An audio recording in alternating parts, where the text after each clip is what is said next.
പറഞ്ഞില്ലേ അല്ലുറുഫാദ് ഇപ്പൊ നിങ്ങൾ തിരുത്തി. ഞാൻ കഴിഞ്ഞ പ്രസംഗത്തിൽ പറഞ്ഞു തിരുത്തിക്കും നിങ്ങളെ കൊണ്ട്.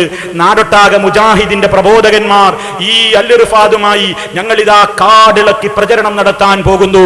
നിങ്ങളുടെ ഈ അട്ടിമറി, ഖുർആനിനെതിരെയുള്ള ഈ പരാമർശം നമുക്ക് അല്ലാഹുവിനോട് ചോദിക്കാൻ അർഹതയില്ല.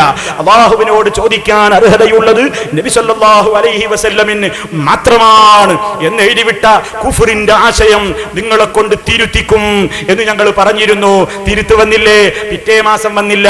പിറ്റേ മാസാ വന്നത്. ഗതികോട് കൊണ്ട് തിരുത്തുകയാണ്. ആരാ തിരുത്തുന്നത്? എഴുതിയ ആളല്ല, പേരോട് മുസ്ലിയാരാ തിരുത്തു കൊടുക്കുന്നത്. എന്നിട്ട് എന്താ പറഞ്ഞത്? തെറ്റിദ്ധാരണക്ക് വഴിവെക്കുന്നു. അപ്പോഴും തെറ്റിദ്ധാരണ ആയിട്ടില്ല, തെറ്റായിട്ടില്ല, തെറ്റിദ്ധാരണക്ക് വഴിവെക്കുന്നു. അതുകൊണ്ടൊന്നും ആയില്ലട്ടോ.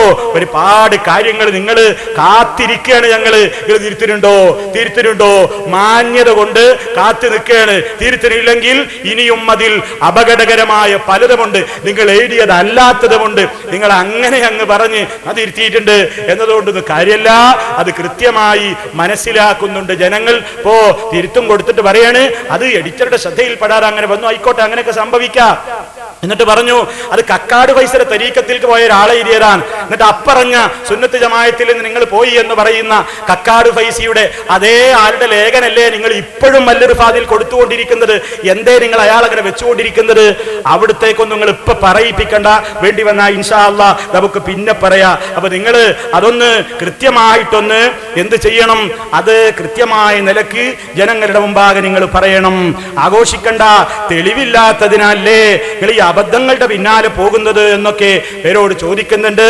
അതുകൊണ്ട് അതൊന്നുമല്ല പ്രധാനപ്പെട്ട സംഗതി. നിങ്ങൾ ഇസ്ലാമികമായ കാര്യങ്ങളെ സംബന്ധിച്ച് പലതിലും അപക്വമായ നിലക്ക് സംസാരിച്ചിട്ടുണ്ട്. നിങ്ങളുടെ പണ്ഡിതന്മാരെന്ന് പറയുന്നവർ എഴുതിയിട്ടുണ്ട്. നിങ്ങൾ അങ്ങനെയൊന്നും രക്ഷപ്പെടാൻ നോക്കണ്ട. തിരുത്തിച്ചിട്ടേ നിങ്ങളെ കൊണ്ട് മടങ്ങുകയുള്ളൂ. നിങ്ങൾ ചിന്തിക്കണം. കഴിഞ്ഞ പ്രസംഗത്തിൽ ഈ ഉള്ളവനടക്കം പലരും പല പ്രസംഗങ്ങളിലും നിങ്ങളോട് ആവശ്യപ്പെട്ടതാണ്. മഹാനായ കലീമുല്ലാഹി